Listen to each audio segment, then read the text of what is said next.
New Zealand sells you an image, and it is not a false one.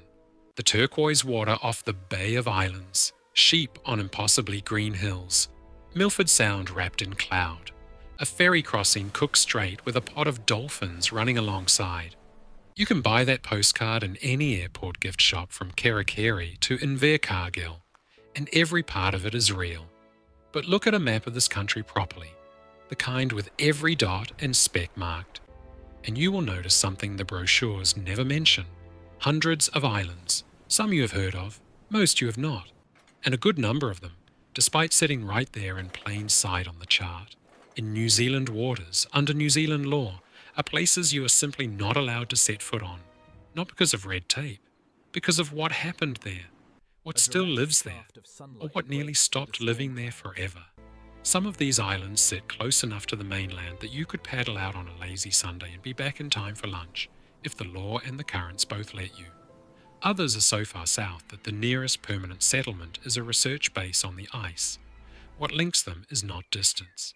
It is the fact that every one of them has, at some point, taught this country a hard lesson about what happens when a place this fragile is left open, unwatched, and unprotected. Today I am taking you to 15 of them. Islands you can see, islands you cannot visit. Go on, subscribe, and I will tell you the whole story. Number 15. The Chetwode Islands, sitting out in the Marlborough Sounds between D'Urville Island and the mainland, where the water runs a deep, cold blue, and the currents are strong enough that even experienced boaties give the passage some respect. Most people sailing the Sounds glance at them and assume they are just more bush-covered lumps of rock, no different from the 100 other islands scattered through that drowned river valley system. They are not. The Chetwodes are a scientific reserve and one of the more successful predator-free sanctuaries in the Upper South Island. Rats and stoats were cleared from the group in the 1990s, and since then the islands have become a refuge for species that cannot survive anywhere near mainland predators, including populations of skinks and seabirds that have all but vanished from the nearby coastline. The Department of Conservation permits almost no public landings. Researchers go in under strict biosecurity protocol, checking every sock and shoelace for stray seeds and insects before they step off the boat. What the official signage will tell you is straightforward. Reserve, no access, biosecurity risk. What it will not tell you is how fragile that no access really is. A single stowaway rat arriving in someone's dry bag or tent pole could undo 3 decades of eradication work in a matter of months. The Chetwodes are not locked because the department is being precious. They are locked because New Zealand has learned more than once exactly what one uninvited passenger can do to an island ecosystem, and we are going to see that lesson again before this list is through. There is also a quieter reason worth mentioning. The Marlborough Sounds were, before European contact, one of the most heavily settled parts of the South Island, and the smaller islands within them, the Chetwodes included, carry archaeological evidence of use going back centuries. A closed reserve today, in other words, is not necessarily an empty place historically. It is a place where the human story simply stopped being written down, and the ecological one took over instead. Number 14. Portland Island, or Waikawa, a low green hump sitting off the tip of the Mahia Peninsula on the North Island's east coast. From the mainland it looks close enough to swim to on a calm day. It is not quite, but it is close enough that fishing boats pass it constantly, and close enough that most people assume there must be a track, a car park, a walk to the old lighthouse. There's a lighthouse, New Zealand's first cast iron one, in fact, shifted here from Nelson in 1877 and later relocated again to the mainland at Portland Island's namesake spot near Mahia. But the island itself is almost entirely privately owned, most of it under Maori land title, held by local hapu, with only a narrow strip of crown land around the old light station. There is no scheduled transport, no public wharf. Access exists only by private arrangement, and the families who hold the land are under no obligation to grant it, nor should they be. The island's quieter history is one of continuous occupation, middens and parasites indicating people lived on and around Waikawa for centuries before European charts ever gave it the name Portland. That layered history of use, then lighthouse, then near total privacy, is fairly typical of small North Island islands that never became tourist stops, not sealed by law so much as simply never opened. Sitting there on the map is a green shape you're welcome to look at from a boat, and nothing more. Number 13. Ruapuke Island, out in Foveaux Strait between the South Island and Stewart Island, in water that can turn from flat calm to genuinely dangerous inside an hour. Ruapuke does not look like much from a distance, low, windswept, unremarkable. But at one point in the 19th century, this was one of the most significant Maori settlements in the entire south, home to a population in the hundreds and a major base for Ngai Tahu leadership. A Wesleyan mission was established here in the 1840s, and Ruapuke became something of a crossroads. Sealers, missionaries, whalers, and local Maori, all moving through a place that today has, by most counts, no permanent residents at all. The land remains almost entirely in Maori ownership. There is no ferry, no scheduled access of any kind. The handful of people who do visit go by private boat, usually descendants of the families who trace their whakapapa back to the island, tending urupa and land that has been held for generations. The official story of Ruapuke, if you can call it that, is simply private land, respected. The deeper story is what it says about how quickly a population centre can become a memory. In the space of not much more than a century, a place that once anchored an entire region's political and spiritual life became a green shape on the chart that most New Zealanders, Kiwis included, could not point to on a map. Ruapuke has not been abandoned. It has been kept, quietly, by the people it always belonged to. And that is a different thing entirely. There is a difference worth being precise about here, because it comes up more than once on this list. A closed island held by the government for conservation reasons and a closed island held by its own people for reasons of whakapapa and respect are not the same kind of closure, even if the practical result, no ferry, no public wharf, no casual visit, looks identical from a boat passing by. One is New Zealand protecting something it fears losing. The other is a people continuing to hold something that was always theirs. Number 12. Motunau Island, a small rock shelf sitting less than a kilometre off the Canterbury coast, near the little settlement of the same name. You could walk to it at extreme low tide, if you were foolish enough to try and fast enough to beat the incoming water. People occasionally are, and it rarely ends well. Motunau is a wildlife sanctuary, home to one of the largest spotted shag colonies left on the east coast, along with white-flippered penguins that nest in burrows along its low cliffs. The Department of Conservation restricts landings almost entirely to permitted research visits because the birds that nest here are exactly the kind of species that abandon a colony site permanently, if disturbed at the wrong point in the breeding season. It does not take much. A dog off the lead, a drone flown too low, a curious visitor deciding the no landing sign does not apply to a quick look around.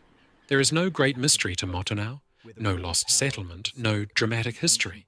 What there is, instead, is a quieter kind of lesson, that some of New Zealand's forbidden islands are not forbidden because of what happened on them, but because of what is still, right now, trying to survive on them.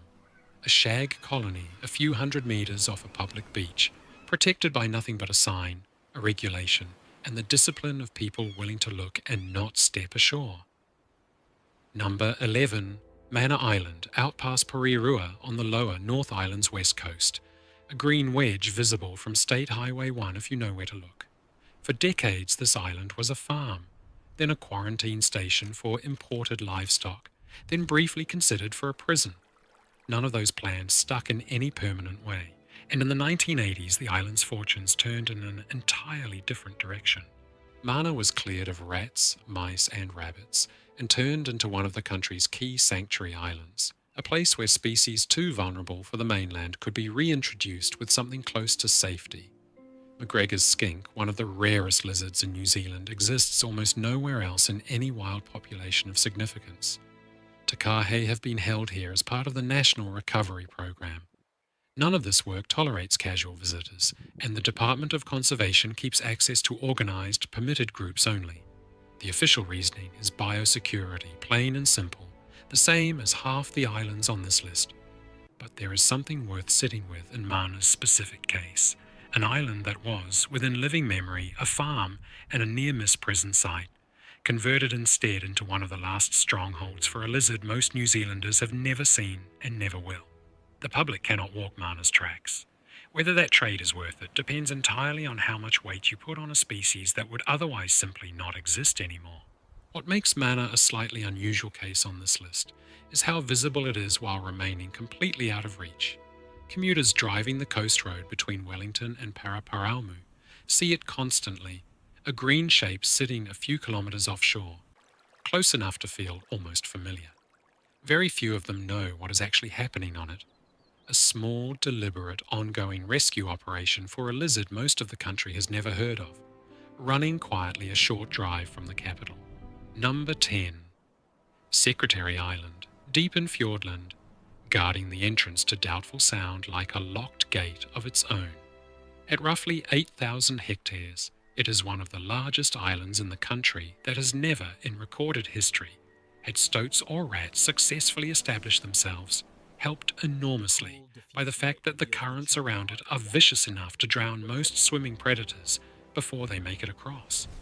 That natural advantage made Secretary Island one of the Department of Conservation's highest priority sanctuaries, and in the 2000s the last remaining possum population was removed, sealing the island as one of the largest predator-free land masses in New Zealand, without a single permanent human resident.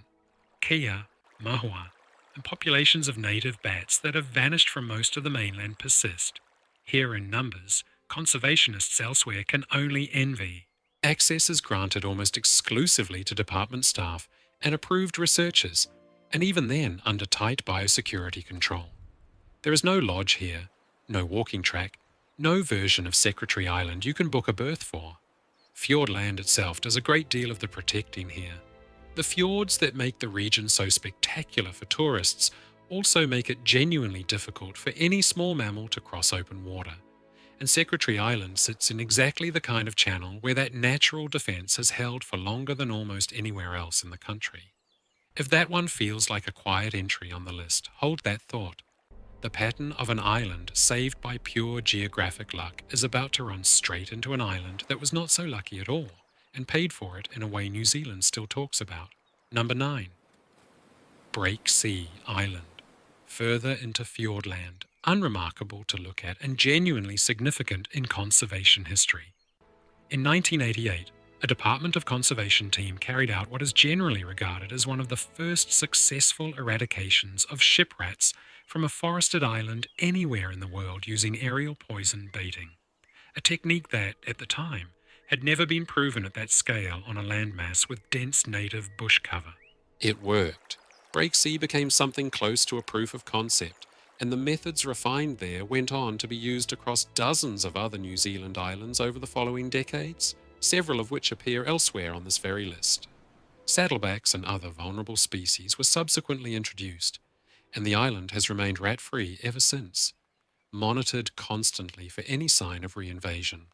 The official position is that Breaksea is closed to the public purely as a biosecurity precaution, no different from the others. And yet, Breaksea deserves a slightly different kind of respect than most islands on this list, because in a very real sense, what happens on every other predator-free sanctuary in this country traces back to what a small team proved could be done here, on one unglamorous island in Fiordland, before almost anyone believed it was possible. It remains closed. The debt New Zealand's conservation program owes it does not. Number 8. Resolution Island, the largest island in Fiordland and the site of one of the saddest stories in New Zealand conservation. In 1894, a Southland-born conservationist named Richard Henry, appointed as the island's official caretaker, began an extraordinary one-man mission. Convinced that kakapo and kiwi on the mainland were doomed by stoats and weasels, he rowed hundreds of birds, one boatload at a time, across to what he believed was a safe haven. The official record of the time called it a triumph of practical conservation, years ahead of its era, and yet, by around 1900, stoats had been found swimming across the channel to Resolution Island itself, a distance most people, including Henry, had assumed no predator would attempt. His decade of work was undone by an animal's willingness to swim further than anyone thought possible. Henry stayed on for years afterward, watching what he had built come apart before eventually leaving the island. Resolution remains a nature reserve today, off limits to the public, still fighting the same battle Henry fought. The island has in fact been the subject of more recent, better resourced eradication and restoration efforts in the 21st century, learning directly from his failure. I am genuinely curious what you make of Richard Henry's story, a man who did everything right by the knowledge of his time and still lost, because nature refused to respect the boundary he had drawn on a map. If you have a view on that, the comments are there, I would like to read them. Number 7. Hauturu, also known as Little Barrier Island, out in the Hauraki Gulf, northeast of Auckland. This is New Zealand's oldest nature reserve, protected since 1895, and arguably the single most tightly restricted piece of land this close to a major city anywhere in the country. Hauturu has never had possums established on it, and rats and other introduced predators have been progressively cleared since the 1980s. What survives there as a result reads like a checklist of species clinging on elsewhere by their fingernails. Kokako, one of the largest tuatara populations in existence, giant weta, and seabirds that nest nowhere near the mainland anymore. Access requires a formal permit from both the Department of Conservation and Ngati Manuhiri, the island's kaitiaki, and even approved visitors are held to biosecurity checks stricter than most international airports. The official position is protection of an irreplaceable ecosystem, and there is no serious argument against that position. This is not a case of bureaucracy for its own sake. What is worth sitting with, though, is the geography of it. A wilderness this pristine, this complete, sitting less than 100 kilometres from New Zealand's largest city, permanently closed to the population living in its shadow. Auckland can see Hauturu from its beaches on a clear day. It will almost never be allowed to walk on it. Ngati Manuhiri's role as kaitiaki here is not a ceremonial formality either. The iwi holds genuine practical authority over who is permitted onto the island alongside the department, and that shared governance model. Protection, led jointly by the Crown, and the people whose ancestral connection to the land long predates any conservation legislation, has become something of a template for how New Zealand now approaches its most sensitive sanctuary islands. We are entering the harder stretch of the list now, the islands where restriction is not just about what might happen, but about what already did and could not be undone. Number 6. The Solander Islands, known in Te Reo as Hautere, 2 volcanic remnants standing alone in the middle of Foveaux Strait, roughly midway between Stewart Island and the South Island mainland. They are visible from both coastlines on a clear day, jagged and grey against the horizon, and almost nobody who has seen them has ever set foot on them. The Solanders are volcanic in origin. Their cliffs sheer enough that even landing by boat is a genuinely hazardous undertaking, and the surrounding waters are exposed to some of the roughest conditions in New Zealand. They host important seabird colonies, including sooty shearwaters, and the larger of the 2 islands is privately owned by Maori interests, connected to the mutton birding tradition of the region, while access more broadly is controlled through conservation status, protecting the seabird breeding grounds. There is no official campaign keeping people off the Solanders. The islands largely keep people off themselves, through geography, through weather, through the simple physical difficulty of getting a boat close enough to land safely.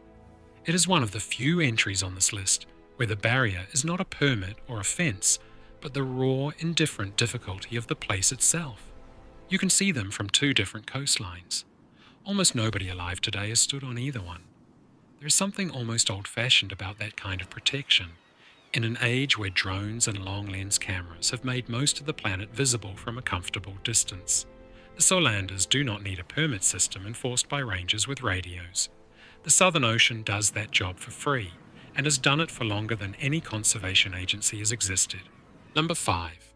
Codfish Island, or Whenua, just off the northwest coast of Stewart Island, and quite possibly the single most consequential piece of land in this entire list. Whenua is one of the primary strongholds of the Kakapo Recovery Program.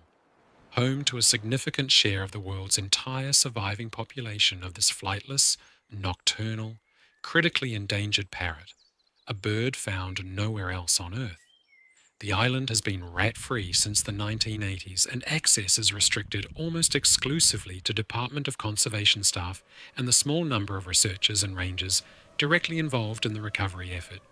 Every kakapo on Whenua is individually named, tracked by radio transmitter, and monitored so closely that rangers can often tell you by name which bird is nesting where in a given season. It is, without exaggeration, one of the most intensively managed conservation sites on the planet. The official reasoning for restricting Whenua needs no elaboration. This is not an island you risk for the sake of a tourist photograph. What is worth pausing on is the number itself. The entire global population of this species now numbers in the low hundreds, recovered from a low point of fewer than 50 birds decades ago. And a meaningful portion of that entire population lives on this one closed, predator-free island. Whenua is not just protected. In a very direct sense, it is where a species is still deciding whether it gets to keep existing. Subscribe to show that these videos actually help and that they make sense. It costs nothing, and it tells me stories like this one are worth telling properly. Now, on to the island where the lesson Whenua is trying to prevent already happened, in full, in living memory. Number 4. Big South Cape Island, known as Taukihepa, off the southwestern tip of Stewart Island. For most of its history, this was simply one of the mutton bird islands, used by Rakiura Maori for generations under traditional harvesting rites that continue to this day. Ecologically, up until 1964, it was also one of the last untouched refugees for several species already extinct, or nearly so, on the mainland. Then, in 1964, ship rats reached the island. Nobody is entirely certain how, though a fishing vessel wreck nearby is the leading explanation, and within a matter of months, the results were catastrophic. The Stewart Island snipe was wiped out entirely. The greater short-tailed bat, a species found only in this small cluster of islands, was driven to extinction, one of the very last mammal extinctions recorded anywhere in New Zealand. The South Island saddleback survived only because a rescue team managed to capture and relocate a small number of birds to nearby rat-free islands before the population on Taukihepa itself was gone completely. The official record treats 1964 as a conservation catastrophe, and it is remembered that way in every account since. What it also became, though it took years for the lesson to fully sink in, was the direct justification for the intensive island biosecurity regime that now protects Whenua, Breaksea, Resolution, Secretary and every other sanctuary island on this list. Taukihepa remains largely inaccessible today, governed under Rakiura Maori title, with restricted access even for mutton birding families outside the traditional season. A species died here that exists nowhere else in the world, in any form, ever again. The island itself simply goes on being an island, indifferent to what it lost. Number 3. The Snares Islands, sitting alone in the Southern Ocean south of Stewart Island, the northernmost outpost of New Zealand's Subantarctic island group. Unlike almost every other island on this list, the Snares have one genuinely unique claim. As far as records show, no introduced mammal predator has ever successfully established a population here. No rats, no stoats, no cats, ever. That single fact makes the Snares one of the most ecologically intact temperate island ecosystems left on the planet. The islands host an estimated seabird population running into the millions, including species of albatross and penguin found nowhere else, and vegetation patterns essentially undisturbed since before human contact with New Zealand. Landing permits are almost never granted to anyone outside authorized scientific expeditions, and even cruise ships operating in the subantarctic are restricted to viewing the islands from the water. The official position is conservation absolutism, and for once there is genuinely no argument against it. This is one of the very few places left on Earth where "do not touch it" has actually worked, uninterrupted, for the entire span of human presence in this part of the world. Whether that is justified caution or something closer to reverence probably depends on how you feel about the idea of a place staying, deliberately, exactly as it always was. Number 2. The Auckland Islands, the largest of New Zealand's subantarctic groups, roughly 460 kilometres south of Bluff, cold, wind-scoured and soaked in 19th century tragedy. Between the 1860s and early 1900s, these waters claimed a string of shipwrecks. The General Grant in 1866 and the wreck of the Grafton in 1864 among the most well documented, that left survivors stranded for months, sometimes years, in conditions that killed as many people slowly as the wrecks themselves killed instantly. The response to those disasters shaped the island's identity for the following century. The New Zealand government began maintaining castaway depots, small huts stocked with supplies, left standing specifically for the next crew unlucky enough to be shipwrecked there, a policy that continued well into the 20th century.